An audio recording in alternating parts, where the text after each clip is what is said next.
Good day, folks. This is Judy at Green Pastures Farm. We just brought the cows onto what we call the Judy farm. This is one that we own. This is actually our driveway. They're coming down to our house. And we walked 369 head down the road this morning. And we gave them a lot bigger paddock. So this has been about around 60 days. Actually closer to 50. Around 50 days since we grazed this. And this is October 30th. So we got one more day in October. We're going to be looking at November. We came in here and fenced off everything where the dozer had been. We've got a new pond down here. I'll show you that in a little bit, how we did that. I don't want the cattle on the pond site. And I mean, these cattle are just so healthy and happy on this beautiful, beautiful forage. Came down the road this morning, there's a guy feeding hay. And, you know, you might say it's November 1st and they're feeding hay. It's going to be a long winter. You're feeding hay the 1st of November. It's just a nice deal where you can move the cows onto beautiful, beautiful grass. So what we did is we split this paddock. Normally we split it in two about where that birdhouse is up there. We come down by this big hickory tree right down where the new pond site is. And we'd give them this section for about 8 to 10 hours. Then we'd roll it up and give them the other section. Jan and Isaac are over there getting ready to put in our water tank. I'm going to show you, we're switching tanks now. We're in cold weather. It's freezing at night. So we don't want to use a 100-gallon tank. We're using a 50-gallon tank, and we're only putting about 40 gallons in it. So if it gets really cold, you know, if we're talking like in the 20s, we can come out here, pull that float out of the tank, and just dump that water tank and take it back to the house in the garage. So in the morning we come to move the cows, we just hook it back up. And that is our winter water system, because cattle and sheep, well especially sheep, we don't give our sheep any water in the winter time. If it's really, really cold, if it's down 32 and under, our sheep will not drink water. They just get all the moisture they need out of the forage. Now, if you put sheep on dry hay, you better give them water, because they're going to need it. But there's just a little bit of, not a little bit, there's enough adequate moisture in this green forage, the sheep just won't drink it. I put it out for, I don't know, a week. Every day I'd break the ice on it, and you can tell they were not drinking that water. So we don't do that anymore. We don't put out water. The cattle are a whole different deal. They need water. You can see we made the cattle drive, and it's been close to 2 hours since we did it. And we just now getting the water hooked up over here. So they're over there.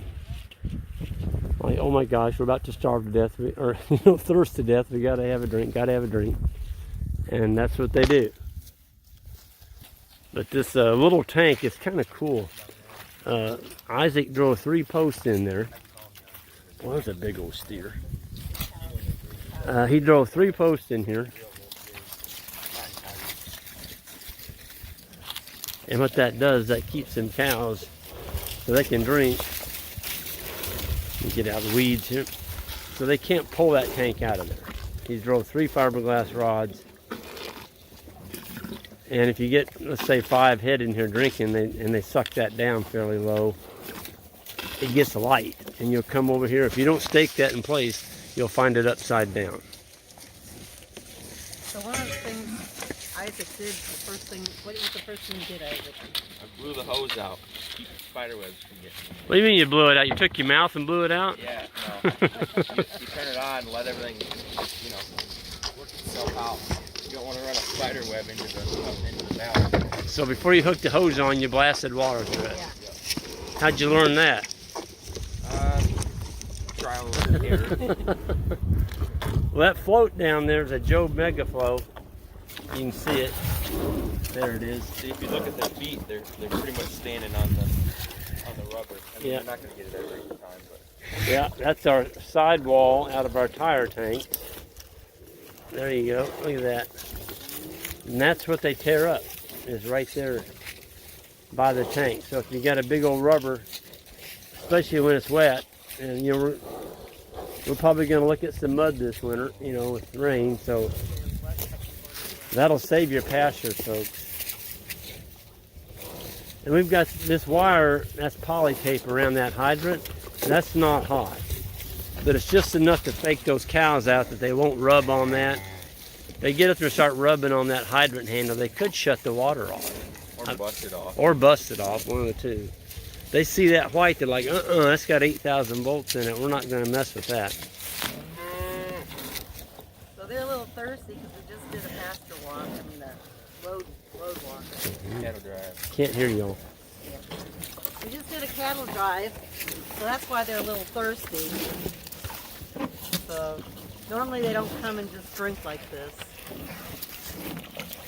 The other day, after me and Ben, when you guys were in Arizona, we the paddock that they had before the cattle drive, which it wasn't this cattle drive, but the tank got clogged, and so it drained their tank, and they only had a little bit of water, so they were pretty thirsty going in after the cattle drive. And we set up the tank, and we sat there for 2 hours to keep them from tearing up the tank. In other words, they were freaked out. They're kind of like this, and they just swarmed it. Yeah. So we had to stand here and only let a couple of drink at a time. Let's see, if we'd have had that tank full right there when we turned them in here, they wouldn't be doing that. Because they hear running water, They hear running water, they freak out. So Isaac, why did we give them such a big paddock today? Yeah, so we're in the stockpile mode. We're trying to save so we can have another pass through the farm. So we gave them a bigger area. They're just gonna tip it. Okay. It'll be better for the pasture and for them. They'll perform better on it. They'll get fat. Yep. Yeah, we're supposed to be getting like 70-degree weather later on next few days, and there's plenty of moisture, so we could potentially grow even some more grass before going into winter. Yeah, we got the moisture, so it could happen. You can show them the pond over there. I'm gonna walk down there in a minute. So normally we'd get 2 moves out of this. We trimmed it up to 1 move and given them twice as much area. Now we did lose a little grazing down there around that pond. We're going to show you that in a minute. So we lost a little bit of grazable land there, but when that all gets recovered and we've got it seeded, we got it strawed with old hay, I would say by next May we'll be able to turn the cows over there on that pond site. We're not going to let them in the pond, but we're going to get a lot more grazing out of it. We'll probably actually gain grazing in the end because it used to be wood. Yeah, that was woods. And so you're right, we're going to gain, I don't know, 1/4 acre of grass over there. So that's pretty cool. One of the things I saw over here, Isaac, before you leave, that thorn tree, somebody lopped those limbs off. Would you pick those up? I can grab or just, either put them in the trailer or stick them over there. If you put them in the trailer, we can burn them. Okay. They're right there by that tree. Okay. And I wonder who that was. I think that was you, honey. Yep, I like to lap. Man, there's some mean ones over there. Those cows are going to step on them. This is just a beautiful sight. Animals on beautiful green grass, good forage. I'm going to walk you down and show you this pond. So they're getting Kentucky 31 fescue today. That's what that green stuff is. And there's just a really nice smattering, homogeneous of clover in here. And so the clover, of course, helps offset the toxin effect of the Kentucky 31 fescue. So Kentucky 31, it has an endophyte in it. It restricts the blood flow to the extremities of the animal. The feet, the tail, and the ears. But some animals can graze it just fine and do fine on it. And you're going to have maybe 1 or 2 out of 100 that don't do fine on it. Sell them. Sell them. Don't go out here and spray your farm with glyphosate. That's what they're telling us to do, all the experts. You got to spray that Kentucky 31. You got to kill it because your cows can't eat it and make a living for you. That cow's making a living for me. Making a good living for me. And she's doing it on Kentucky 31. So here's the deal, folks. You can spray your farm, put in the what we call the novel endophyte, which is, it's really good forage. I'm not going to argue that. It's really good forage. The problem is, what do your cows eat for that year after you sprayed your farm and killed it? And then you got to go back in the fall and spray it again to make sure you get all the endophyte fescue, the ones you didn't get in the spring. And then you got to be really careful with it when you graze it that next year, because you might kill it. In other words, you just got to be really handle it with kids' gloves that first year or so. And so you're looking at all that and it's like, man, you got to spray it with glyphosate, which I don't like spraying that stuff on my farm anyway. My cattle aren't getting anything to eat for a whole summer. Well, almost a year, because it's going to be the following year before you can graze it. And how are you supposed to make a living when you're sending all your money to town? All the input folks are taking your money. There's no money left for you. So keep the animals that are adapted, that can make a living on it. Sell the ones that don't and move forward.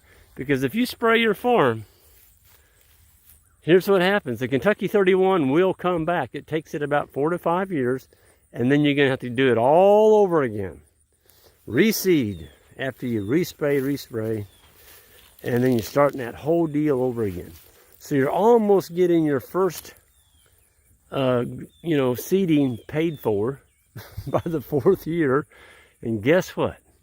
You got to give up all your money again to do it again. It just doesn't make any sense. So that's what we're doing. These animals are adapted, folks. I mean, they really are. They can eat fescue. They do just fine with it. And the ones that don't, we sell them. It's a real simple practice. You need to be the predator in your herd. And if you're not, you keep everything, even the ones that don't work. Well, then you're not going to make a living. Because you've decided to keep animals that can't do it. And not all of them will. I'm going to tell you straight up.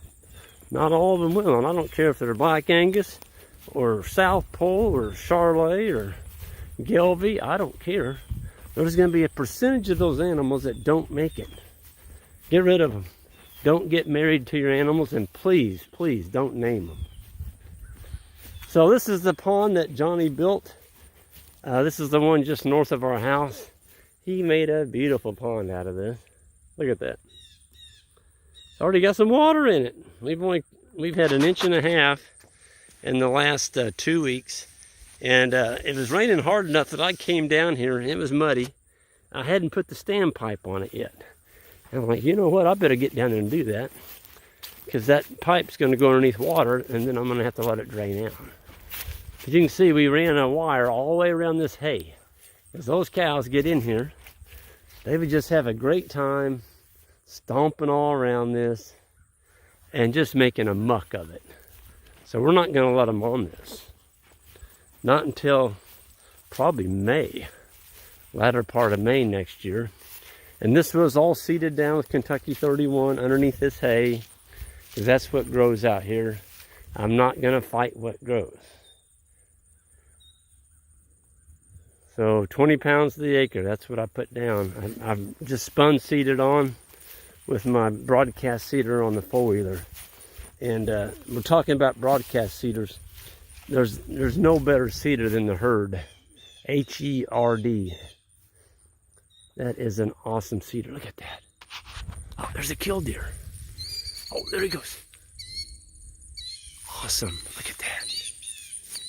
Now, what's that killdeer doing here almost 1st of November?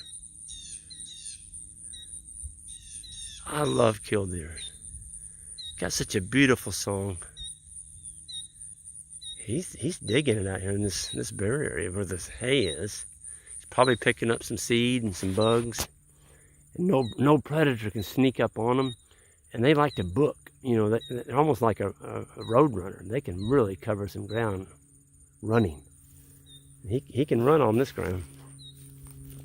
But so that's the spillway I just walked through over there on that side. And the spillway has got about 1.5 feet lower than the dam. So the water's going to go out that side over there. And then we did not put a overflow pipe. We always use spillways. It's much cheaper, more economical. And that's just the way we do it. And then there's the pipe coming through the dam down there. And there's my shutoff right there. And the tire tank is going to go down there by that blue post to the left of it. Johnny's going to come in here and I'm going to have him trench me a line. And we're going to put in a rock pad right back there with a tire tank on it. So when the cattle come in here, we're not going to be using pressurized city water anymore. We're going to be using rainwater. I caught it from the sky.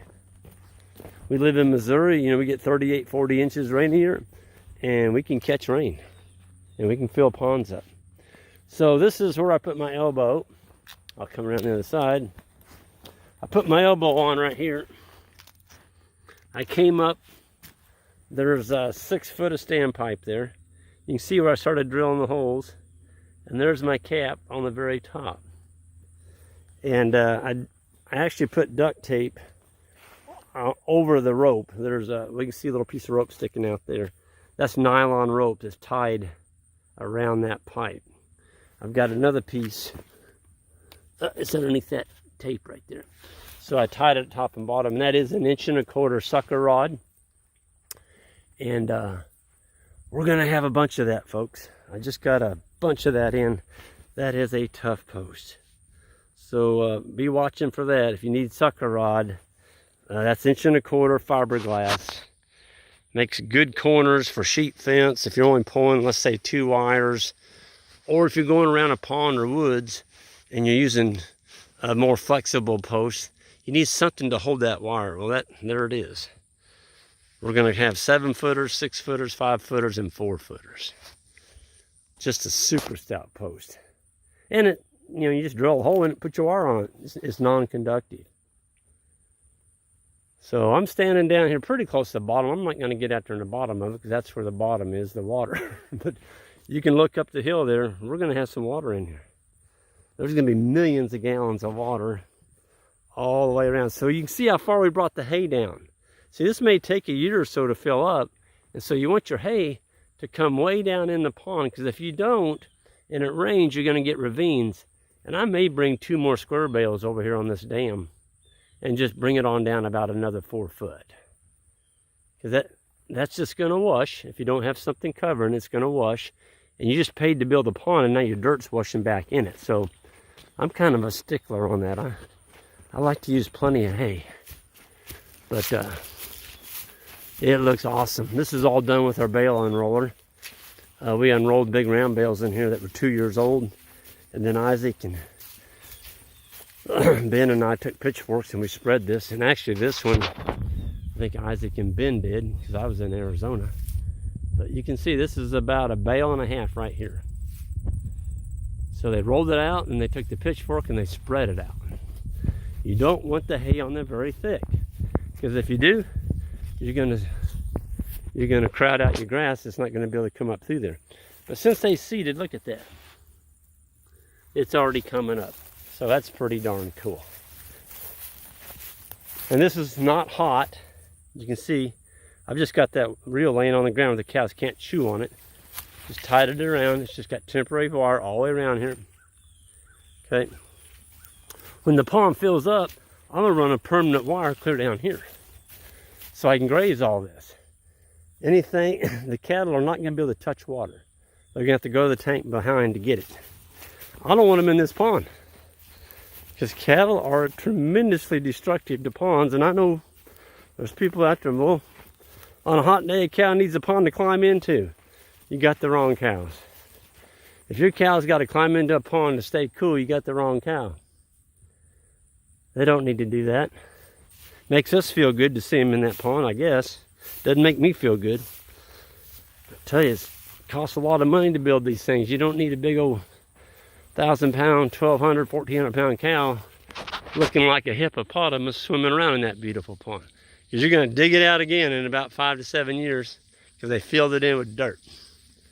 Makes no sense at all. So I'm going to sign off here. It's sun's coming up, and I've got a light coat on. I need to take it off. I think we're going to hit 70 today. It's crazy. It was freezing out here this morning. We had hats and scarves on and doing that road drive, and we were all like, we could use another layer. But anyway, you new folks to the channel, hit that subscribe button. I'd appreciate it. And that like button, I'd like that as well. And we'll see you all on down the road.